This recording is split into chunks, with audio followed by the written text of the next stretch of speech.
Good morning ವಿದ್ಯಾರ್ಥಿಗಳೇ. ಇವತ್ತಿನ YouTube ತರಗತಿಗೆ ಎಲ್ಲರಿಗೂ ಸಹ ಆರ್ಥಿಕವಾಗಿ ನಾನು ಸ್ವಾಗತವನ್ನು ಕೋರ್ತಾ ಇವತ್ತಿನ ಈ ತರಗತಿಯನ್ನು ಪ್ರಾರಂಭ ಮಾಡೋಣ. ಮೊದಲನೇದಾಗಿ ವಿದ್ಯಾರ್ಥಿಗಳೇ, ಇವತ್ತಿನ ತರಗತಿಯಲ್ಲಿ ನಾವು 10ನೇ ತರಗತಿಯ ಸಮಾಜ ವಿಜ್ಞಾನ ವಿಷಯದ ವ್ಯವಹಾರ ಅಧ್ಯಯನದಲ್ಲಿ 2ನೇ ಅಧ್ಯಾಯವನ್ನು ನಾವು ನೋಡೋಣ. ಇದೇ ಒಂದು ವಿಭಾಗದ ವ್ಯವಹಾರ ಅಧ್ಯಯನದಲ್ಲಿ ಬ್ಯಾಂಕ್ ವ್ಯವಹಾರದ ಬಗ್ಗೆ ಕಳೆದ ತರಗತಿಯಲ್ಲಿ ತಿಳ್ಕೊಂಡಿದ್ವಿ. ಬ್ಯಾಂಕ್ ಎಂದರೇನು, ಬ್ಯಾಂಕ್ ಅನ್ನುವಂಥ ಪದ ಯಾವ ಭಾಷೆಯ ಪದದಿಂದ ಬಂದಿದೆ, ಅದು ಯಾವ ಪದದ ಅರ್ಥ, ಬ್ಯಾಂಕ್ನ ಗುಣಲಕ್ಷಣಗಳು, ಬ್ಯಾಂಕ್ನ ಕಾರ್ಯಗಳು, ಬ್ಯಾಂಕ್ ಸಲ್ಲಿಸುವಂತಹ ಸೇವೆಗಳು, ಬ್ಯಾಂಕ್ನಲ್ಲಿ ತೆರೆಯಬಹುದಾದಂತಹ ವಿವಿಧ ಖಾತೆಗಳು ಮತ್ತು ಬ್ಯಾಂಕ್ನಲ್ಲಿ ಖಾತೆಯನ್ನು ತೆರೆಯುವಂತಹ ವಿಧಾನಗಳು, ಇವುಗಳನ್ನು ಪೂರ್ಣ ಪ್ರಮಾಣದಲ್ಲಿ ನೋಡಿದ್ವಿ. ಈ ಒಂದು ತರಗತಿಯಲ್ಲಿ ನಾವು ಉದ್ಯಮಗಾರಿಕೆ ಅನ್ನುವಂತಹ ಒಂದು ಪಾಠವನ್ನು ನೋಡ್ತಾ ಹೋಗೋಣ. ಇದು ವ್ಯವಹಾರ ಅಧ್ಯಯನದಲ್ಲಿ 2ನೇ ಅಧ್ಯಾಯ. ಈ ಒಂದು ಅಧ್ಯಯನದಲ್ಲಿ ನಾವು ತಿಳಿಯುವಂತಹ ಅಂಶಗಳೆಂದರೆ, ಮೊದಲನೇದಾಗಿ ಉದ್ಯಮಗಾರಿಕೆಗಿಂತ ಮೊದಲು ಉದ್ಯಮಿ ಅನ್ನುವಂತಹ ಒಂದು ಅರ್ಥವನ್ನು ತಿಳ್ಕೊತೀವಿ. ಅದಾದಮೇಲೆ ಉದ್ಯಮಗಾರಿಕೆಯ ಅರ್ಥ, ಉದ್ಯಮಗಾರನ ಪಾತ್ರ ಏನು, ಅವನ ಪ್ರಾಮುಖ್ಯತೆ ಬಗ್ಗೆ ತಿಳ್ಕೊಳ್ತಾ ಹೋಗ್ತೀವಿ. ಸ್ವಯಂ ಉದ್ಯೋಗ ಅವಕಾಶಗಳ ಬಗ್ಗೆ, ಸ್ವಯಂ ಉದ್ಯೋಗ ವ್ಯವಸ್ಥೆಯ ಬಗ್ಗೆ, ಆಮೇಲೆ ಭಾರತದ ಕೆಲವು ಪ್ರಮುಖ ಉದ್ಯಮೆದಾರರ ಬಗ್ಗೆ ನಾವು ಈ ಒಂದು ಪಾಠದಲ್ಲಿ ತಿಳ್ಕೊಳ್ತೀವಿ ಅಂತ ಹೇಳ್ತಾ, ಇವಾಗ ಮೊದಲಿಗೆ ಉದ್ಯಮಿ ಮತ್ತು ಉದ್ಯಮಗಾರಿಕೆಯ ಅರ್ಥವನ್ನು ನಾವು ಈಗ ತಿಳಿತಾ ಹೋಗೋಣ. ಇಲ್ಲಿ ಉದ್ಯಮಿ ಅಂತಂತಂದರೆ ಏನು ಅಂತ ತಿಳ್ಕೊಳ್ಳೋಣ. ಉದ್ಯಮಿ ಅಂತಂತಂದರೆ ಒಂದು ವ್ಯವಹಾರದಲ್ಲಿ ಒಂದು ಚಟುವಟಿಕೆಯನ್ನು ಕೈಗೆತ್ತಿಕೊಳ್ಳುವವನೇ ಇಲ್ಲಿ ಉದ್ಯಮಿ ಅಂತ ನಾವು ಕರಿತೀವಿ. ಯಾವುದೇ ಒಂದು ವ್ಯವಹಾರದಲ್ಲಿ ಒಂದು ಚಟುವಟಿಕೆಯನ್ನು ಪ್ರಾರಂಭ ಮಾಡುವಂಥವನು, ಒಂದು ಚಟುವಟಿಕೆಯನ್ನು ಕೈಗೆತ್ತಿಕೊಳ್ಳುವವನನ್ನು ನಾವು ಉದ್ಯಮಿ ಅಂತ ಕರಿತೀವಿ. ಆ ಉದ್ಯಮಿಯು ತನ್ನ ಉದ್ದಿಮೆಯನ್ನು ಸ್ಥಾಪನೆ ಮಾಡೋದಕ್ಕೆ ಕೈಗೊಳ್ಳುವಂತಹ ಕ್ರಿಯೆಯೇ ಉದ್ಯಮಗಾರಿಕೆ. ಒಂದು ವ್ಯವಹಾರದಲ್ಲಿ ಒಂದು ಚಟುವಟಿಕೆಯನ್ನು ಕೈಗೆತ್ತಿಕೊಳ್ಳುವವನು ಉದ್ಯಮಿ. ಆ ಉದ್ಯಮಿ ತನ್ನ ಉದ್ಯಮವನ್ನು ಸ್ಥಾಪಿಸಲು ಕೈಗೊಳ್ಳುವಂಥ ಕ್ರಿಯೆಯನ್ನು ನಾವು ಉದ್ಯಮಗಾರಿಕೆ ಅಂತ ನಾವಿಲ್ಲಿ ಕರಿತೀವಿ. ಹಾಗಾದರೆ ಈ ಉದ್ಯಮಿ ಅನ್ನುವಂತಹ ಪದ ಫ್ರೆಂಚ್ನ ಪದವಾದಂತಹ ಎಂಟ್ರಾಪ್ರೆಂಡೆ ಇಂದ ಬಂದಿರುವಂಥದ್ದು ಅಂತ ನಾವು ಸಿಂಪಲಾಗಿ ಹೇಳೋದಾದರೆ ವಿದ್ಯಾರ್ಥಿಗಳೇ, ವ್ಯವಹಾರದಲ್ಲಿ ಒಂದು ಚಟುವಟಿಕೆಯನ್ನು ಕೈಗೆತ್ತಿಕೊಳ್ಳುವವನು ಉದ್ಯಮಿ. ಆ ಒಬ್ಬ ಉದ್ಯಮಿ ತನ್ನ ಉದ್ದಿಮೆಯನ್ನು ಸ್ಥಾಪಿಸಲು ಕೈಗೊಳ್ಳುವಂತಹ ಕ್ರಿಯೆ ಏನೇನು ಕೈಗೊಳ್ತಾನೆ ಅದನ್ನು ನಾವು ಉದ್ಯಮಗಾರಿಕೆ, ಯಾವ ಉದ್ದಿಮೆಯನ್ನು ಸ್ಥಾಪನೆ ಮಾಡ್ತಾನೆ ಅದನ್ನು ಉದ್ಯಮಗಾರಿಕೆ ಅಂತ ನಾವಿಲ್ಲಿ ಕರಿತೀವಿ. ಇಲ್ಲಿ ಉದ್ಯಮಿ ಅನ್ನುವಂತಹ ಪದವು ಫ್ರೆಂಚ್ ಪದವಾದಂತಹ ಎಂಟ್ರಾಪ್ರೆಂಡೆ ಅನ್ನುವಂತಹ ಪದದಿಂದ ಬಂದಿರುವಂಥದ್ದನ್ನು ನಾವಿಲ್ಲಿ ಗಮನಿಸ್ಬೋದು ವಿದ್ಯಾರ್ಥಿಗಳೇ. ಮುಂದುವರಿತಾ ಈಗ ಉದ್ಯಮಗಾರಿಕೆಯು ಒಂದು ಸೃಜನಾತ್ಮಕ ಚಟುವಟಿಕೆಯಾಗಿದೆ ಅಥವಾ ಒಂದು ಸಾಹಸ ಕಾರ್ಯವಾಗಿದೆ ಅನ್ನೋದನ್ನು ನೋಡೋಣ. ಹೌದು, ಇದೊಂದು ಯಾವುದೇ ಒಂದು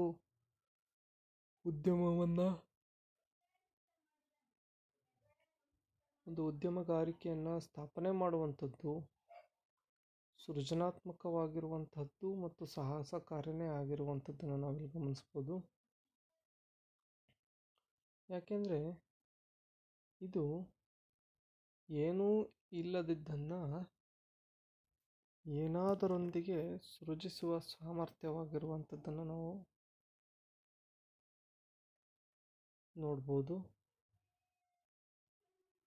ಬೇರೆಯವರಿಂದ ಇದು ಕಷ್ಟ ಸಾಧ್ಯ, ಇದು ಗೊಂದಲಮಯವಾದಂಥದ್ದು. ಒಂದು ಅವಕಾಶವನ್ನು ಗುರುತಿಸಿ ಅದನ್ನು ಕಾರ್ಯರೂಪಕ್ಕೆ ತರುವುದೇ ಆಗಿರುವಂಥದ್ದಾಗಿದೆ. ಅವಕಾಶಗಳನ್ನು ಹುಡುಕುವಂಥದ್ದು, ನಷ್ಟಗಳನ್ನು ಲೆಕ್ಕಾಚಾರ ಹಾಕಿ ಅದರಿಂದ ಲಾಭ ಪಡೆಯುವಂತಹ ಸಾಹಸ ಕಾರ್ಯವೂ ಸಹ ಈ ಉದ್ಯಮಗಾರಿಕೆ ಅಂತ ನಾವಿಲ್ಲಿ ಕರೆಯುವಂಥದ್ದು. ಸೊ ಯಾವ ಕಡೆಯಲ್ಲಿ ಅವಕಾಶಗಳು ಹೆಚ್ಚಾಗಿದೆ ಆ ಅವಕಾಶಗಳನ್ನು ಹುಡುಕುವಂಥದ್ದು, ನಷ್ಟ ಲೆಕ್ಕಾಚಾರವನ್ನು ಹಾಕುವಂಥದ್ದು, ಹಾಕಿ ಕೊನೆಗೆ ಲಾಭವನ್ನು ಸಹ ಪಡೆಯುವಂತಹ ಸಾಹಸ ಕಾರ್ಯ ಅನ್ನುವಂಥದ್ದು ಈ ಉದ್ಯಮಗಾರಿಕೆ. ಹಾಗಾದರೆ ಈ ಉದ್ಯಮಗಾರಿಕೆಯ ಲಕ್ಷಣಗಳನ್ನು ನಾವಿಲ್ಲಿ ನೋಡ್ತಾ ಹೋಗೋಣ. ಉದ್ಯಮಗಾರಿಕೆಯ ಲಕ್ಷಣಗಳೆಂದರೆ, ಒಂದು ಸೃಜನಾತ್ಮಕವಾಗಿರಬೇಕು. ಉದ್ಯಮಗಾರಿಕೆ ಅನ್ನುವಂಥದ್ದು ಸೃಜನಾತ್ಮಕವಾದಂತಹ ಒಂದು ಆಲೋಚನೆಗಳೊಂದಿಗೆ ಇದು ಇರಬೇಕಾಗಿರುವಂಥದ್ದು. ಕ್ರಿಯಾತ್ಮಕತೆ ಇರುವಂಥದ್ದು, ಯಾವಾಗಲೂ ಸಹ ಕ್ರಿಯೆಯಲ್ಲಿ ತೊಡಗಿರುವಂಥದ್ದು. ನಾಯಕತ್ವ ಇರುವಂಥದ್ದು. ಮುಖ್ಯವಾಗಿ ಉದ್ಯಮಗಾರಿಕೆಯ ಲಕ್ಷಣಗಳಲ್ಲಿ ಉತ್ತಮವಾದಂತಹ ನಾಯಕತ್ವ ಅನ್ನುವಂಥದ್ದು ಮುಖ್ಯ ಆಗುವಂಥದ್ದು. ನಂತರ ತಂಡವನ್ನು ಕಟ್ಟುವಂತಹ ಒಂದು ಗುರಿನೂ ಸಹ ಇರುವಂಥದ್ದು. ಸೃಜನಾತ್ಮಕತೆ, ಕ್ರಿಯಾತ್ಮಕತೆ, ನಾಯಕತ್ವ, ತಂಡವನ್ನು ಕಟ್ಟುವಂಥದ್ದು, ಪ್ರಚೋದನೆಯ ಸಾಧನೆ ಇರಬೇಕು, ಸಮಸ್ಯೆಗೆ ಪರಿಹಾರ ಹುಡ್ಕೊಳ್ಳುವಂತಹ ಒಂದು ಗಟ್ಟಿತನ ಇರುವಂಥದ್ದು, ಗುರಿ ಮುಟ್ಟುವಂತಹ ಛಲ ಇರುವಂಥದ್ದು, ಕೆಲವು ಸಂದರ್ಭಗಳಲ್ಲಿ ನಷ್ಟಭರಿತಕ್ಕೂ ಸಹ ಸಿದ್ಧವಾಗಿರುವಂಥದ್ದು, ನಿರ್ಧಾರಗಳನ್ನು ಕೈಗೊಳ್ಳುವಂಥದ್ದು, ವಚನಬದ್ಧತೆಯಾಗಿರುವಂಥದ್ದು, ಆತ್ಮವಿಶ್ವಾಸ ಅನ್ನುವಂಥದ್ದು ಮುಖ್ಯವಾಗಿರುವಂಥದ್ದು. ಇವು ಮುಖ್ಯವಾದಂತಹ ಲಕ್ಷಣಗಳಾಗಿರುವಂಥದ್ದು. ಸೊ ಇಲ್ಲಿ ಸೃಜನಾತ್ಮಕತೆ, ಕ್ರಿಯಾತ್ಮಕತೆ, ನಾಯಕತ್ವ, ತಂಡ ಕಟ್ಟುವುದು, ಪ್ರಚೋದನೆಯ ಸಾಧನೆ, ಸಮಸ್ಯೆಯ ಪರಿಹಾರ, ಗುರಿ ಮುಟ್ಟುವಿಕೆ, ನಷ್ಟಭರಿತಕ್ಕೆ ಸಿದ್ಧ, ನಿರ್ಧಾರವನ್ನು ತೆಗೆದುಕೊಳ್ಳುವುದು, ವಚನಬದ್ಧತೆ, ಆತ್ಮವಿಶ್ವಾಸ, ಇದು ಉದ್ಯಮಗಾರಿಕೆಯ ಪ್ರಮುಖವಾದಂತಹ ಲಕ್ಷಣಗಳು.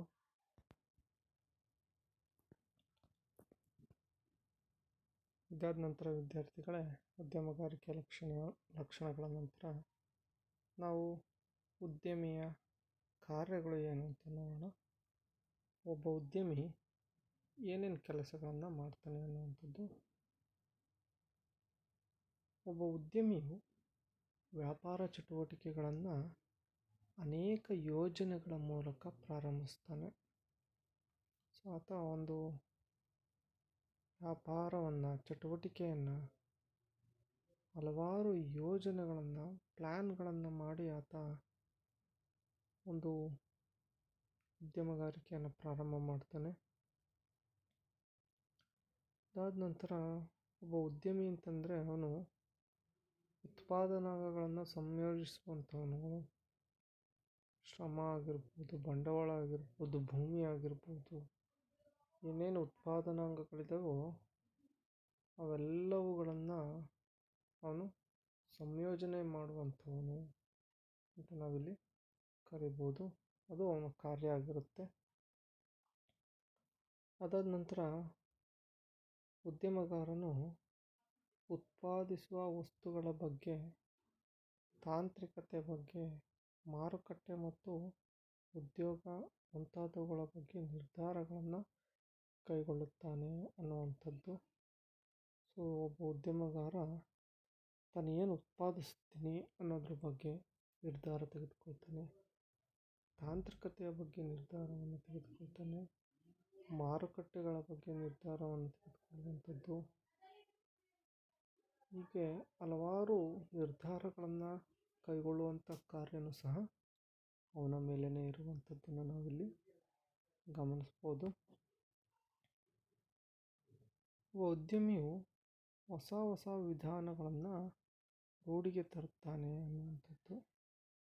ಸೊ ಹೌದು ವಿದ್ಯಾರ್ಥಿಗಳೇ, ಒಬ್ಬ ಉದ್ಯಮಿ ಹೊಸತನ್ನು ರೂಢಿಗೆ ತರುವಂತಹ ಯೋಚನೆಗಳಿಂದಲೇ ಇರುವಂಥದ್ದು. ಅವನು ಹೊಸ ಯೋಜನೆಗಳನ್ನು, ವಿಧಾನಗಳನ್ನು ರೂಢಿಗೆ ತರುವಂತಹ ಕಾರ್ಯನೂ ಸಹ ಉದ್ಯಮಿಯ ಒಂದು ಕಾರ್ಯಗಳಲ್ಲಿ ಮುಖ್ಯವಾದಂಥದ್ದು. ಅದಾದ ನಂತರ ಉದ್ಯಮಿಯು ತನ್ನ ಉದ್ಯಮದ ಹಣಕಾಸಿನ ಆಯವ್ಯಯವನ್ನು ನಿಭಾಯಿಸುತ್ತಾನೆ. ಸೊ ಒಬ್ಬ ಉದ್ಯಮಿ ತಾನು ಮಾಡ್ತಾ ಇರುವಂತಹ ಉದ್ಯಮದ ಹಣಕಾಸಿನ ಆಯವ್ಯಯ, ಸೊ ಮಾಡಿದ ಖರ್ಚು, ಬಂದಂತಹ ಲಾಭ,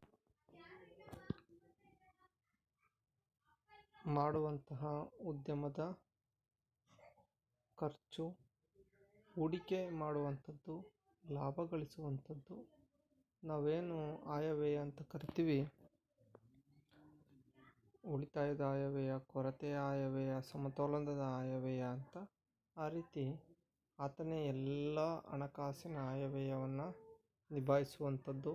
ಹೂಡಿಕೆ ಮಾಡಿದ ಹಣವೆಷ್ಟು, ಆ ಹೂಡಿಕೆ ಮಾಡಿದ ಹಣದಲ್ಲಿ ಆದಂತಹ ಖರ್ಚು ಮತ್ತು ಲಾಭ ಎಲ್ಲವನ್ನು ಸಹ ಆ ಉದ್ಯಮಿಯೇ ನಿರ್ವಹಿಸುತ್ತಾನೆ, ನಿಭಾಯಿಸುತ್ತಾನೆ ಅನ್ನುವಂಥದ್ದು. ಇದಾದ ನಂತರ ವಿದ್ಯಾರ್ಥಿಗಳೇ, ಒಬ್ಬ ಉದ್ಯಮಿಯು ಕಷ್ಟ ನಷ್ಟಗಳನ್ನು ಮತ್ತು ಅನಿಶ್ಚಿತತೆಗಳನ್ನು ಎದುರಿಸುತ್ತಾನೆ ಅನ್ನುವಂಥದ್ದು.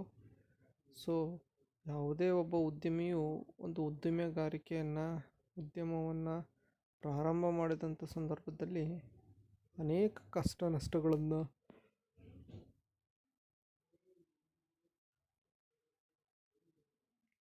ಎದುರಿಸುತ್ತಾನೆ ಅನ್ನುವಂಥದ್ದು ಎಲ್ಲ ಉದ್ಯಮಿಗಳಿಗೂ ಸಹ ಗೊತ್ತಿರುವಂಥದ್ದೇ. ಕಷ್ಟಗಳು ಇಲ್ಲದೇ ಇರುವಂತಹ ಉದ್ಯಮಗಳಿರಲ್ಲ, ಆದರೆ ಆ ಕಷ್ಟಗಳನ್ನು ನಿಭಾಯಿಸುವಂತಹ ಶಕ್ತಿ ಆ ಕಾರ್ಯಗಳಲ್ಲಿ ಉದ್ಯಮಿಯ ಒಂದು ಪಾತ್ರನೂ ಸಹ ಮುಖ್ಯವಾಗಿರುವಂಥದ್ದು. ಆತ ಕಷ್ಟ ನಷ್ಟಗಳನ್ನು ನಿಭಾಯಿಸುವಂಥ ಶಕ್ತಿ ಇರುವಂಥದ್ದು. ಕೊನೆಯದಾಗಿ ವಿದ್ಯಾರ್ಥಿಗಳೇ, ಉದ್ಯಮಿಯು ವ್ಯಾಪಾರದ ಮಾರ್ಗಗಳನ್ನು ತಿಳಿಸಿ ಅದು ಸರಿಯಾದ ರೀತಿಯಲ್ಲಿ ಕಾರ್ಯಗತಗೊಳ್ಳುವಂತೆ ಮಾರ್ಗದರ್ಶನವನ್ನು ನೀಡುವಂಥದ್ದು ಸಹ ಮುಖ್ಯವಾಗಿರುವಂಥದ್ದು. ಸೊ ಮಾರ್ಗದರ್ಶನ ನೀಡುವಂಥದ್ದು ಸಹ ಮುಖ್ಯವಾದಂತಹ ಉದ್ಯಮಿಯ ಕಾರ್ಯಗಳು ಅಂತ ನಾವಿಲ್ಲಿ ನೋಡ್ಬೋದು. ಸೊ ಇವು ಒಬ್ಬ ಉದ್ಯಮಿಯ ಕಾರ್ಯಗಳು. ಸೊ ಒಂದು ವ್ಯಾಪಾರ ಚಟುವಟಿಕೆಗಳ ಯೋಜನೆಗಳ ಮೂಲಕ ಪ್ರಾರಂಭಿಸುವಂಥದ್ದು, ಉತ್ಪಾದನಾಂಗಗಳನ್ನು ಸಂಯೋಜಿಸುತ್ತಾನೆ, ಅವನು ಉತ್ಪಾದಿಸುವ ವಸ್ತುಗಳ ಬಗ್ಗೆ, ತಾಂತ್ರಿಕತೆಯ ಬಗ್ಗೆ, ಮಾರುಕಟ್ಟೆಯ ಬಗ್ಗೆ ನಿರ್ಧಾರಗಳನ್ನು ತೆಗೆದುಕೊಳ್ತಾನೆ, ಹೊಸ ವಿಧಾನಗಳನ್ನು ರೂಢಿಗೆ ತರ್ತಾನೆ, ಹಣಕಾಸಿನ ಆಯವ್ಯಯವನ್ನು ನಿಭಾಯಿಸುತ್ತಾನೆ, ಕಷ್ಟ ನಷ್ಟಗಳನ್ನು ಎದುರಿಸುತ್ತಾನೆ, ವ್ಯಾಪಾರದ ಮಾರ್ಗಗಳನ್ನು ತಿಳಿಸಿ ಉತ್ತಮವಾದಂತಹ ಮಾರ್ಗದರ್ಶನವನ್ನು ಸಹ ನೀಡುವಂಥದ್ದು ಉದ್ಯಮಿಯ ಕಾರ್ಯ ಅಂತ ನಾವಿಲ್ಲಿ ಹೇಳ್ಬೋದು ವಿದ್ಯಾರ್ಥಿಗಳೇ. ಇದಾದ ನಂತರ ಉದ್ಯಮಿಯ ಪಾತ್ರ ಮತ್ತು ಪ್ರಾಮುಖ್ಯತೆಯನ್ನು ನಾವಿಲ್ಲಿ ನೋಡ್ತಾ ಹೋಗೋಣ. ಇದಾದ ನಂತರ ವಿದ್ಯಾರ್ಥಿಗಳೇ ಉದ್ಯಮಿಯ ಪಾತ್ರ ಮತ್ತು ಪ್ರಾಮುಖ್ಯತೆ ಬಗ್ಗೆ ತಿಳ್ಕೊಳ್ತಾ ಹೋಗೋಣ. ಅವನ ಪಾತ್ರ ಏನು ಅನ್ನುವಂಥದ್ದು. ಉದ್ಯಮಿಗಳು ಜನರ ಅನುಪಯುಕ್ತ ಉಳಿತಾಯಗಳನ್ನು ಬಂಡವಾಳ ರೂಪದಲ್ಲಿ ನಿರ್ಮಾಣ ಮಾಡುವಂಥದ್ದು. ಜನರ ಉಳಿತಾಯವೇ ಇವರ ಬಂಡವಾಳ ಅನ್ನುವಂಥದ್ದು. ಇದಾದ ನಂತರ ಉದ್ಯಮಿಗಳು ಕುಶಲಕರ್ಮಿಗಳಿಗೆ, ತಾಂತ್ರಿಕ ಯೋಗ್ಯತೆ ಉಳ್ಳವರಿಗೆ ಮತ್ತು ಕಸುಬುದಾರರಿಗೆ ಅಧಿಕವಾದಂಥ ಪ್ರಮಾಣದ ಉದ್ಯೋಗಗಳನ್ನು ಒದಗಿಸುತ್ತಾರೆ. ಒಬ್ಬ ಉದ್ಯಮಿ ಒಂದು ಉದ್ಯಮಿಯನ್ನು ಅವನು ಪ್ರಾರಂಭ ಮಾಡ್ದ ಅಂತಂತಂದರೆ ಆ ಒಂದು ಉದ್ಯಮದಿಂದ ಅನೇಕ ಕುಶಲಕರ್ಮಿಗಳಾಗಿರ್ಬೋದು, ತಾಂತ್ರಿಕ ಒಂದು ಜ್ಞಾನವನ್ನು ಉಳ್ಳವರಾಗಿರ್ಬೋದು, ಉತ್ತಮವಾದಂತಹ ಕೆಲಸ ಕಾರ್ಮಿಕರಾಗಿರ್ಬೋದು, ಈ ಎಲ್ಲರಿಗೂ ಸಹ ಅವನು ಉದ್ಯೋಗವನ್ನು ಕೊಡುವಂಥದ್ದು ಒಂದು ಉದ್ಯಮಿಯ ಪಾತ್ರ ಆಗಿರುತ್ತೆ. ಬಂಡವಾಳವನ್ನು ನಿರ್ಮಾಣ ಮಾಡ್ತಾನೆ ಆತ. ಅದಾದ ನಂತರ ಉದ್ಯಮಿ ಒಂದು ದೇಶದ ನಿವ್ವಳ ಉತ್ಪನ್ನವನ್ನು ಮತ್ತು ಜನರ ಇಂಡಿವಿಜುವಲ್ ಇನ್ಕಮ್ ಅಂತ ನಾವೇನು ಕರಿತೀವಿ, ತಲಾ ವರಮಾನವನ್ನು ಹೆಚ್ಚಿಸ್ತಾನೆ ಅನ್ನುವಂಥದ್ದು. ಉದ್ಯಮಿಯು ಒಂದು ದೇಶದ ದೇಶೀಯ ಉತ್ಪನ್ನದ ಜೊತೆಗೆ ಜನರ ತಲಾ ವರಮಾನವನ್ನು ಸಹ ಹೆಚ್ಚಿಸುತ್ತಾನೆ ಅನ್ನುವಂಥದ್ದು ಸಹ ಉದ್ಯಮಿಯ ಪಾತ್ರ ಆಗಿರುತ್ತೆ.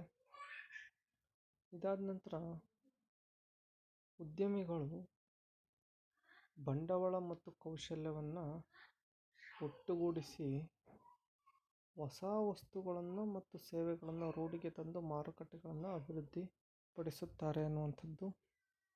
ಇದಕ್ಕೆ ಮುಖ್ಯವಾದಂತಹ ಒಂದು ಉದಾಹರಣೆ ಅಂತಂತಂದರೆ ಇತ್ತೀಚಿನ ದಿನಗಳಲ್ಲಿ ದೊಡ್ಡ ಮಟ್ಟದಲ್ಲಿ ಮಾರುಕಟ್ಟೆಯನ್ನು ಪ್ರವೇಶ ಮಾಡ್ತಾ ಇರುವಂತಹ ಹೊಸ EV ಬೈಕ್ಗಳು, ಎಲೆಕ್ಟ್ರಾನಿಕ್ ವೆಹಿಕಲ್ಗಳನ್ನು ನಾವು ನೋಡ್ತಾ ಇರ್ಬೋದು. ದೊಡ್ಡ ಪ್ರಮಾಣದಲ್ಲಿ ಈ ರೀತಿಯಾದಂತಹ ವಾಹನಗಳು ಮಾರುಕಟ್ಟೆಯನ್ನು ಪ್ರವೇಶ ಮಾಡ್ತಾ ಇರುವಂಥದ್ದು. ಇದರಲ್ಲಿ ಬಂಡವಾಳ ಮತ್ತು ಕೌಶಲ್ಯ ಇವೆರಡೂ ಸಹ ಒಂದು ಹೊಸ ವಸ್ತುವನ್ನು ಮಾರುಕಟ್ಟೆಗೆ ತರುವಂತಹ ರೀತಿಯಲ್ಲಿ ಅಭಿವೃದ್ಧಿಪಡಿಸ್ತಾ ಇರುವಂಥದ್ದು ಸಹ ಉದ್ಯಮಿಯ ಪಾತ್ರ. ಇದಾದ ನಂತರ ಉದ್ಯಮಿಗಳು ಉತ್ತಮ ವಸ್ತುಗಳನ್ನು ಕಡಿಮೆ ದರದಲ್ಲಿ ಜನರಿಗೆ ಒದಗಿಸಿ ಅವರ ಜೀವನ ಮಟ್ಟವನ್ನು ಉತ್ತಮಗೊಳಿಸಲು ಶ್ರಮಿಸುತ್ತಾರೆ ಅನ್ನುವಂಥದ್ದು. ಅನೇಕ ಉದ್ಯಮಗಳು ಇವತ್ತಿನ ಒಂದು ಗ್ರಾಮೀಣ ಪ್ರದೇಶದ ಗುಡಿ ಕೈಗಾರಿಕೆಗಳಾಗಿರ್ಬೋದು, ಅತ್ಯುತ್ತಮವಾದಂತಹ ವಸ್ತುಗಳನ್ನು ಕಡಿಮೆ ದರದಲ್ಲಿ ಜನರಿಗೆ ಒದಗಿಸುವಂಥದ್ದು ಸಹ ಈ ಉದ್ಯಮಿಯ ಒಂದು ಪಾತ್ರ, ಪ್ರಾಮುಖ್ಯತೆ ಅನ್ನುವಂಥದ್ದನ್ನು ನಾವು ನೋಡ್ತೀವಿ. ಇದರ ಜೊತೆಗೆ ಉದ್ಯಮಿಗಳು ಗ್ರಾಮಾಂತರ ಪ್ರದೇಶದಲ್ಲಿ ಕೈಗಾರಿಕೆಗಳನ್ನು ಸ್ಥಾಪಿಸುವುದರ ಮೂಲಕ ಪ್ರಾಂತೀಯ ತಾರತಮ್ಯಗಳನ್ನು ನಿವಾರಿಸುವಂಥದ್ದು. ಕೇವಲ ಒಂದು ಉದ್ಯಮ ಅಂತಂತಂದರೆ ಅದು ನಗರ ಪ್ರದೇಶಗಳಿಗೆ ಮಾತ್ರ ಸೀಮಿತ ಅನ್ನುವಂತಹ ಒಂದು ಸಂದರ್ಭದಲ್ಲಿ ಇತ್ತೀಚಿನ ದಿನಗಳಲ್ಲಿ ಉದ್ಯಮಗಳು ಹೆಚ್ಚು ಬೆಳೆದಂತೆ ಗ್ರಾಮೀಣ ಪ್ರದೇಶಗಳನ್ನು ಬಿಟ್ಟು ಗ್ರಾಮಾಂತರ ಪ್ರದೇಶಗಳಿಗೂ ತಮ್ಮ ಒಂದು ಕ್ಷೇತ್ರವನ್ನು ವಿಸ್ತರಿಸಿಕೊಳ್ಳುವಂತಹ ಒಂದು ಪಾತ್ರವನ್ನು ಹೆಚ್ಚಿಗೆ ಮಾಡ್ತಾ ಇರುವಂಥದ್ದನ್ನು ನಾವು ನೋಡ್ತೀವಿ. ಗ್ರಾಮೀಣ ಪ್ರದೇಶದಲ್ಲಿ ಹೆಚ್ಚು ಹೆಚ್ಚು ಉದ್ಯಮಗಳು ಪ್ರಾರಂಭ ಆಗ್ತಾ ಇರುವಂಥದ್ದನ್ನು ಸಹ ನಾವಿಲ್ಲಿ ಗಮನಿಸ್ಬೋದು. ಉದ್ಯಮಿಗಳು ಆದಾಯ ಮತ್ತು ಸಂಪತ್ತು ಒಂದು ಪ್ರದೇಶದಲ್ಲಿ ಕೇಂದ್ರೀಕೃತವಾಗುವುದನ್ನು ಕಡಿಮೆ ಮಾಡಿ ಸಮಾಜದ ಏಳಿಗೆಗೆ ಸಹಾಯ ಮಾಡುವಂಥದ್ದನ್ನು ನಾವು ಇಲ್ಲಿ ನೋಡ್ತೀವಿ. ಅದಾದ ನಂತರ ಉದ್ಯಮಿಗಳು ದೇಶದ ರಫ್ತು ವ್ಯಾಪಾರವನ್ನು ಹೆಚ್ಚಿಸುವಂಥದ್ದು. ಹೊಸ ಹೊಸ ಉದ್ಯಮಗಳು ಪ್ರಾರಂಭವಾದಂಥ ಸಂದರ್ಭದಲ್ಲಿ ಆ ಉದ್ಯಮ ಅನ್ನುವಂಥದ್ದು, ಆ ಉದ್ಯಮದಲ್ಲಿ ಉತ್ಪಾದನೆ ಆಗುವಂಥ ವಸ್ತುಗಳು ಹೆಚ್ಚು ಬೇಡಿಕೆ ಬಂದಂಥ ಸಂದರ್ಭದಲ್ಲಿ ಆ ವಸ್ತುಗಳನ್ನು ಬೇರೆ ದೇಶಗಳಿಗೆ ರಫ್ತು ಮಾಡುವಂಥ ಕಾರ್ಯದಲ್ಲೂ ಸಹ ತೊಡಕೊಳ್ಳುವಂಥದ್ದು. ಈ ಕಾರ್ಯದಲ್ಲಿ ಒಂದು ದೇಶದಿಂದ ವಸ್ತುಗಳು ರಫ್ತಾದಂಥ ಸಂದರ್ಭದಲ್ಲಿ ದೊಡ್ಡ ಮಟ್ಟದಲ್ಲಿ ಲಾಭವೂ ಸಹ ಹೆಚ್ಚಾಗಿರುವಂಥದ್ದು. ಏಕೆಂದರೆ ವಿದ್ಯಾರ್ಥಿಗಳೇ, ಒಂದು ದೇಶ ಆಮದು ಪ್ರಮಾಣ ಅನ್ನುವಂಥದ್ದು ರಫ್ತು ಪ್ರಮಾಣಕ್ಕಿಂತ ಕಡಿಮೆ ಇರುವಂಥದ್ದಾಗಿರಬೇಕು, ಅಥವಾ ಆಮದಿಗಿಂತ ರಫ್ತು ಹೆಚ್ಚಾಗಿರಬೇಕು ಅನ್ನುವಂಥದ್ದು ಇದೆ. ಆರ್ಥಿಕವಾಗಿ ಒಂದು ಬಲಿಷ್ಠ ದೇಶ ಆಗಬೇಕು ಅಂದರೆ ಆಮದು ಕಮ್ಮಿ ಆಗಬೇಕು, ರಫ್ತು ಅನ್ನುವಂಥದ್ದು ಹೆಚ್ಚಾಗಬೇಕು ಅನ್ನುವಂಥದ್ದು. ಅದಾದ ನಂತರ ಉದ್ಯಮಿಗಳು ಹೊಸ ಬದಲಾವಣೆಗಳನ್ನು ರೂಢಿಗೆ ತಂದು ತಾಂತ್ರಿಕತೆಯನ್ನು ಬದಲಾಯಿಸಿ ಹೆಚ್ಚು ಲಾಭದಾಯಕವಾಗಲು ಶ್ರಮಿಸುತ್ತಾರೆ ಅನ್ನುವಂಥದ್ದು. ಉದ್ಯಮಿಗಳ ಕೆಲಸನೇ ಇದು. ಹೊಸ ಒಂದು ಯೋಚನೆಯನ್ನು ಜಾರಿಗೆ ತರುವಂಥದ್ದು, ಬದಲಾವಣೆಗಳನ್ನು ಮಾಡುವಂಥದ್ದು, ರೂಢಿಗೆ ತರುವಂಥದ್ದು, ತಾಂತ್ರಿಕತೆಯನ್ನು ಬದಲಾಯಿಸುವಂಥದ್ದು, ಇವೆಲ್ಲವೂ ಸಹ ಲಾಭವನ್ನು ಗಳಿಸೋದಕ್ಕೆ ಅಂತಲೇ ಇರುವಂಥವುಗಳು. ಇವು ಉದ್ಯಮಿಯ ಪಾತ್ರ. ಇದಾದ ನಂತರ ವಿದ್ಯಾರ್ಥಿಗಳೇ, ಉದ್ಯೋಗ ಉದ್ದಿಮೆಯನ್ನು ಸ್ಥಾಪಿಸಲು ಆರಿಸಿಕೊಳ್ಳಬಹುದಾದ ವ್ಯವಹಾರ ಸಂಸ್ಥೆಗಳು ಅನ್ನುವಂಥದ್ದು. ಹೊಸ ಒಂದು ಉದ್ಯೋಗ ಸ್ಥಾಪನೆ ಮಾಡಬೇಕು, ಉದ್ಯಮೆಯನ್ನು ಸ್ಥಾಪನೆ ಮಾಡಬೇಕು ಅಂದರೆ ಯಾವ ಕ್ಷೇತ್ರಗಳನ್ನು ಆಯ್ಕೆ ಮಾಡಿದರೆ ಇಲ್ಲಿ ನಮಗೆ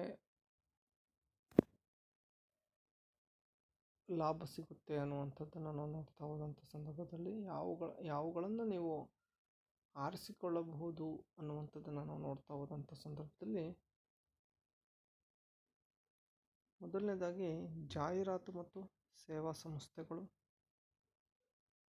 ಎರಡನೇದು ಮಾರುಕಟ್ಟೆಯ ಸಲಹಾ ಸಂಸ್ಥೆಗಳು, ಮೂರನೇದು ಕೈಗಾರಿಕಾ ಸಲಹಾ ಸಂಸ್ಥೆಗಳು, ನಾಲ್ಕನೇದು ವಸ್ತುಗಳನ್ನು ಬಾಡಿಗೆಗೆ ತಂದು ಗುತ್ತಿಗೆಗೆ ನೀಡುವಂಥ ಸಂಸ್ಥೆಗಳು, ಐದನೇದು ಜೆರಾಕ್ಸ್ ಛಾಯಾಪ್ರತಿ ತೆಗೆಯುವ ಕೇಂದ್ರಗಳು, ಆರನೇದು ಕೈಗಾರಿಕಾ ಸಂಶೋಧನೆ ಮತ್ತು ಅಭಿವೃದ್ಧಿಯ ಪ್ರಯೋಗಾಲಯಗಳು, ಏಳನೇದು ಕೈಗಾರಿಕಾ ವಸ್ತುಗಳ ಗುಣಮಟ್ಟ ಪ್ರಯೋಗಾಲಯಗಳು, ಎಂಟನೇದು ಅಂತರ್ಜಾಲ ಮತ್ತು ಸಂವಹನ ಅಂಗಡಿಗಳು, ಒಂಬತ್ತನೇದು ದೂರದರ್ಶನ ಜಾಲ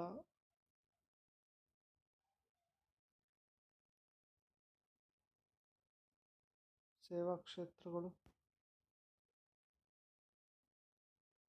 ಹತ್ತನೇದು ಕ್ರೇಚ್ ಮತ್ತು ಬ್ಯೂಟಿ ಪಾರ್ಲರ್ಗಳು. ಇವೆಲ್ಲವೂ ಸಹ ಉದ್ಯೋಗವನ್ನು ಮಾಡೋದಕ್ಕೋಸ್ಕರ ಆಯ್ಕೆ ಮಾಡಿಕೊಳ್ಳುವಂತಹ ಪ್ರಮುಖವಾದಂತಹ ಒಂದು ವ್ಯವಹಾರ ಸಂಸ್ಥೆಗಳಾಗಿರುವಂಥದ್ದು. ಈ ಉದ್ಯೋಗ ವ್ಯವಹಾರ ಸಂಸ್ಥೆಗಳು ಇಷ್ಟು ಆಯ್ಕೆಗಳನ್ನು ಒಳಗೊಂಡಿರುವಂಥದ್ದು. ಇದಾದ ನಂತರ ವಿದ್ಯಾರ್ಥಿಗಳೇ, ಈ ಎಲ್ಲ ಉದ್ಯಮಗಾರಿಕೆಯನ್ನು ನಾವು ಪ್ರಾರಂಭ ಮಾಡಬೇಕು, ಒಂದು ಉದ್ದಿಮೆಯನ್ನು ಸ್ಥಾಪನೆ ಮಾಡಬೇಕು, ನಮ್ಮಲ್ಲಿ ಒಳ್ಳೊಳ್ಳೆ ಯೋಜನೆಗಳಿವೆ, ತಾಂತ್ರಿಕತೆಗಳಿವೆ, ಉದ್ಯೋಗ ಮಾಡುವಂತಹ ಒಂದು ಮಾನವ ಸಂಪನ್ಮೂಲವೂ ಹೆಚ್ಚಾಗಿದೆ. ನಿರ್ಧಾರ ತೆಗೆದುಕೊಳ್ಳುವಂತಹ ಒಬ್ಬ ಉದ್ಯಮಿನೂ ಸಹ ಇದ್ದಾನೆ. ಅಂತಂತಂದರೆ ಕೆಲವು ಸಂದರ್ಭಗಳಲ್ಲಿ ಬಂಡವಾಳದ ಕೊರತೆಯೂ ಸಹ ಮುಖ್ಯ ಆಗುತ್ತೆ. ಈ ಬಂಡವಾಳವನ್ನು ಯಾವ ರೀತಿ ಪಡೆದುಕೊಳ್ಬೇಕು ಅನ್ನುವಂಥದ್ದರ ಬಗ್ಗೆ ನಾವಿಲ್ಲಿ ನೋಡ್ತಾ ಹೋದಂಥ ಸಂದರ್ಭದಲ್ಲಿ ಒಂದು ಸಣ್ಣ ಪ್ರಮಾಣದಲ್ಲಿ ಕೈಗಾರಿಕೆಗಳಿಗೆ ಸಾಲದ ರೂಪದಲ್ಲಿ ಹಣದ ಸಹಾಯ ಮಾಡುವಂಥ ಹಣಕಾಸಿನ ಸಂಸ್ಥೆಗಳು ಯಾವುವು ಅಂತ ನಾವು ನೋಡ್ತಾ ಹೋದಂಥ ಸಂದರ್ಭದಲ್ಲಿ ಈ ಒಂದು ಸಣ್ಣ ಒಂದು ಕೈಗಾರಿಕೆ ಸ್ಥಾಪನೆ ಮಾಡಬೇಕು, ನಮ್ಮ ಹತ್ರ ಹಣ ಇಲ್ಲದೇ ಇರುವಂಥ ಸಂದರ್ಭದಲ್ಲಿ ನಾವು ಯಾವ ಒಂದು ಹಣಕಾಸಿನ ಸಂಸ್ಥೆಗಳಿಗೆ ಹೋಗಿ ಹಣದ ಸಹಾಯವನ್ನು ಪಡಿಬೇಕು ಅನ್ನುವಂಥದ್ದು. ಮೊದಲನೇದಾಗಿ IDBI, ಭಾರತದ ಕೈಗಾರಿಕಾ ಅಭಿವೃದ್ಧಿ ಬ್ಯಾಂಕ್.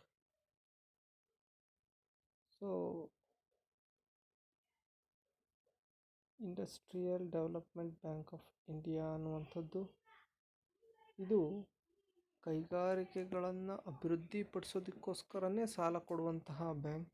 ಅದಕ್ಕೆ ಭಾರತದ ಕೈಗಾರಿಕಾ ಅಭಿವೃದ್ಧಿ ಬ್ಯಾಂಕ್ ಅನ್ನುವಂಥದ್ದು. ಎರಡನೇದು NABARD,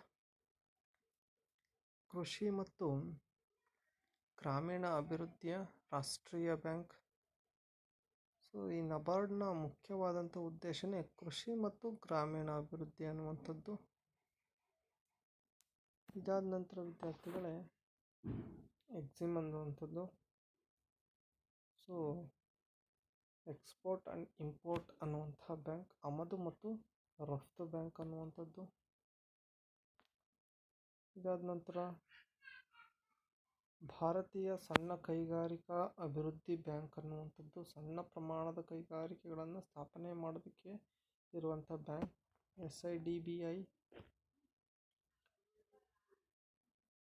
small industrial development bank of India ಅನ್ನುವಂಥದ್ದು, ಭಾರತೀಯ ಸಣ್ಣ ಕೈಗಾರಿಕಾ ಅಭಿವೃದ್ಧಿ ಬ್ಯಾಂಕ್. ಇದಾದ ನಂತರ ಭಾರತೀಯ ಕೈಗಾರಿಕಾ ಹಣಕಾಸು ನಿಗಮ IFCI, ಭಾರತೀಯ ಕೈಗಾರಿಕೆ ಹಣಕಾಸು ಹೂಡಿಕೆ ಮತ್ತು ಸಾಲದ ನಿಗಮ ICICI ಅನ್ನುವಂಥದ್ದು. ಇದಾದ ನಂತರ ಭಾರತೀಯ ಕೈಗಾರಿಕಾ ಮರುನಿರ್ಮಾಣದ ಬ್ಯಾಂಕ್ IRBI. ಎಂಟನೇದು ಭಾರತೀಯ ವಾಣಿಜ್ಯ ಮತ್ತು ಇತರ ಬ್ಯಾಂಕ್ಗಳು. ಒಂಬತ್ತನೇದು ರಾಜ್ಯ ಹಣಕಾಸು ನಿಗಮಗಳು. ನೆಕ್ಸ್ಟ್ ಭಾರತೀಯ ಜೀವ ವಿಮಾ ನಿಗಮ LIC. 11ನೇದು ಯೂನಿಟ್ ಟ್ರಸ್ಟ್ ಆಫ್ ಇಂಡಿಯಾ ಅನ್ನುವಂಥದ್ದು. ಈ ಎಲ್ಲ ಬ್ಯಾಂಕ್ಗಳು ವಿದ್ಯಾರ್ಥಿಗಳೇ ಒಂದು ಸಣ್ಣ ಒಂದು ಪ್ರಮಾಣದ ಕೈಗಾರಿಕೆಗಳಿಗೆ ಸಾಲದ ರೂಪದಲ್ಲಿ ಹಣವನ್ನು, ಹಣಕಾಸಿನ ಸಂಸ್ಥೆಗಳು, ಹಣವನ್ನು ಸಹಾಯ ಮಾಡುವಂಥ ಸಂಸ್ಥೆಗಳು IDBI, NABARD, Exim bank, SIDBI, IFCI, ICICI, IRBI, ವಾಣಿಜ್ಯ ಮತ್ತು ಇತರ ಬ್ಯಾಂಕ್ SFC, LIC, UTI.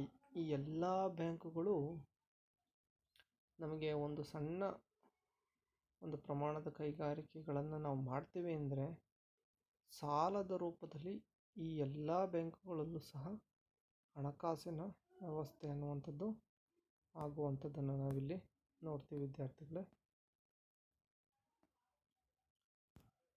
ಇದಾದ ನಂತರ ಉದ್ಯಮಿಗಳ ಪ್ರವರ್ತಕ ಸಂಸ್ಥೆಗಳು. ಕೇಂದ್ರ ಹಾಗೂ ರಾಜ್ಯ ಸರ್ಕಾರಗಳು ಅವುಗಳ ಮಟ್ಟದಲ್ಲಿ ಉದ್ಯಮಿಗಳನ್ನು ಬೆಂಬಲಿಸಲು, ಬೆಳೆಸಲು ಮತ್ತು ಅಭಿವೃದ್ಧಿಪಡಿಸಲು ಅನೇಕ ಸಂಸ್ಥೆಗಳನ್ನು ಮತ್ತು ಕಾರ್ಯಕರ್ತ ಸಂಸ್ಥೆಗಳನ್ನು ಸ್ಥಾಪಿಸಿರುವಂಥದ್ದು. ಈ ಸಂಸ್ಥೆಗಳು ಸಣ್ಣ ಪ್ರಮಾಣದ, ಮಧ್ಯಮ ಪ್ರಮಾಣದ ಉದ್ಯಮಗಳನ್ನು ಸ್ಥಾಪಿಸಲು ಉದ್ಯಮಗಳಿಗೆ ಬೇಕಾದಂತಹ ಮೂಲಭೂತವಾಗಿ ಹಣಕಾಸು, ತರಬೇತಿ, ಮಾರುಕಟ್ಟೆ ಮುಂತಾದವುಗಳಿಗೆ ನೆರವು ನೀಡುವಂಥದ್ದು. ಅವುಗಳಲ್ಲಿ ಮುಖ್ಯವಾಗಿರುವಂಥದ್ದು ಯಾವಪ್ಪ ಅಂದರೆ ಇವು ಉದ್ಯಮಿಗಳ ಪ್ರವರ್ತಕ ಸಂಸ್ಥೆಗಳು ಅಂತ, ಜಿಲ್ಲಾ ಕೈಗಾರಿಕಾ ಕೇಂದ್ರಗಳಿರುವಂಥದ್ದು, ಸಣ್ಣ ಕೈಗಾರಿಕಾ ಅಭಿವೃದ್ಧಿ ಸಂಸ್ಥೆಗಳು, ರಾಷ್ಟ್ರೀಯ ಸಣ್ಣ ಕೈಗಾರಿಕೆಗಳ ನಿಗಮ ನಿಯಮಿತ, ಸಣ್ಣ ಪ್ರಮಾಣದ ಕೈಗಾರಿಕಾ ಸಂಸ್ಥೆ, ಸಣ್ಣ ಪ್ರಮಾಣದ ಕೈಗಾರಿಕಾ ಸೇವಾ ಸಂಸ್ಥೆಗಳು, ಕೈಗಾರಿಕಾ ಪ್ರದೇಶಗಳು, ಖಾದಿ ಮತ್ತು ಗ್ರಾಮೋದ್ಯೋಗ ಮಂಡಳಿ, ತಾಂತ್ರಿಕ ಸಲಹಾ ಸಂಸ್ಥೆಗಳು ಅನ್ನುವಂಥದ್ದು ಇವೆಲ್ಲ ಉದ್ಯಮಿಗಳ ಪ್ರವರ್ತಕ ಸಂಸ್ಥೆಗಳಾಗಿರುವಂಥದ್ದನ್ನು ನಾವಿಲ್ಲಿ ಗಮನಿಸ್ಬೋದು. ಇಷ್ಟು ವಿದ್ಯಾರ್ಥಿಗಳೇ ಈ ಒಂದು ಉದ್ಯಮಗಾರಿಕೆ ಅನ್ನುವಂತಹ ಮುಖ್ಯವಾದಂತಹ ಪಾಠದ ವಿವರಣೆ ಅನ್ನುವಂಥದ್ದು. ಮೊದಲನೇದಾಗಿ ನಾವು ಈ ಉದ್ಯಮಿ ಮತ್ತು ಉದ್ಯಮಗಾರಿಕೆ ಬಗ್ಗೆ ತಿಳ್ಕೊಂಡ್ವಿ. ಆ ಉದ್ಯಮಿ ಪದದ ಅರ್ಥ ಮತ್ತು ಆ ಪದ ಬಂದಿರುವಂತಹ ಮೂಲವನ್ನು ತಿಳ್ಕೊಂಡ್ವಿ. ಅವನ ಸಾಹಸ ಕಾರ್ಯಗಳನ್ನು ತಿಳ್ಕೊಂಡ್ವಿ. ಉದ್ಯಮಗಾರಿಕೆಯ ಲಕ್ಷಣಗಳನ್ನು ತಿಳ್ಕೊಂಡ್ವಿ. ಆ ಉದ್ಯಮಗಾರಿಕಾ ಲಕ್ಷಣಗಳ ನಂತರ ಉದ್ಯಮಿ ಅವನು ಮಾಡುವಂಥ ಕಾರ್ಯಗಳ ಬಗ್ಗೆ ತಿಳ್ಕೊಂಡ್ವಿ. ಅದಾದ ನಂತರ ಉದ್ಯಮಿಯ ಪಾತ್ರ ಮತ್ತು ಪ್ರಾಮುಖ್ಯತೆಯ ಬಗ್ಗೆ ತಿಳ್ಕೊಂಡ್ವಿ. ನಂತರದಲ್ಲಿ ಒಬ್ಬ ಸ್ವ ಉದ್ಯೋಗ ಮಾಡುವಂಥವನು ಆರಿಸಿಕೊಳ್ಬೇಕಾದಂತಹ ವ್ಯವಹಾರ ಸಂಸ್ಥೆಗಳು ಯಾವ್ಯಾವು ಅಂತ ತಿಳ್ಕೊಂಡ್ವಿ. ಅದಾದ ನಂತರ ಈ ಸಣ್ಣ ಪ್ರಮಾಣದಲ್ಲಿ ಒಂದು ಕೈಗಾರಿಕೆಗಳನ್ನು ತೆರೆಬೇಕು ಅಂದರೆ ಸಾಲದ ರೂಪದಲ್ಲಿ ಹಣವನ್ನು ಸಹಾಯ ಮಾಡುವಂತಹ ಸಂಸ್ಥೆಗಳು ಯಾವುವು, ಹಣಕಾಸಿನ ಸಂಸ್ಥೆಗಳು ಯಾವುವು ಅಂತ ತಿಳ್ಕೊಂಡ್ವಿ. ನೆಕ್ಸ್ಟು ಉದ್ಯಮಿಗಳ ಪ್ರವರ್ತಕ ಸಂಸ್ಥೆಗಳನ್ನು ನಾವು ತಿಳ್ಕೊಂಡ್ವಿ ವಿದ್ಯಾರ್ಥಿಗಳೇ. ಇದಾದ ನಂತರ ಈ ಪಾಠದ ಉಳಿದ ಭಾಗವನ್ನು ಮುಂದಿನ ಒಂದು ಯೂಟ್ಯೂಬ್ ತರಗತಿಯಲ್ಲಿ ಕಂಟಿನ್ಯೂ ಮಾಡೋಣ ಅಂತ ಹೇಳ್ತಾ ಇವತ್ತಿನ ಈ ತರಗತಿಯನ್ನು ಇಲ್ಲಿಗೆ ಮುಗಿಸ್ತಾ ಇದ್ದೀನಿ. ಧನ್ಯವಾದಗಳು ವಿದ್ಯಾರ್ಥಿಗಳೇ.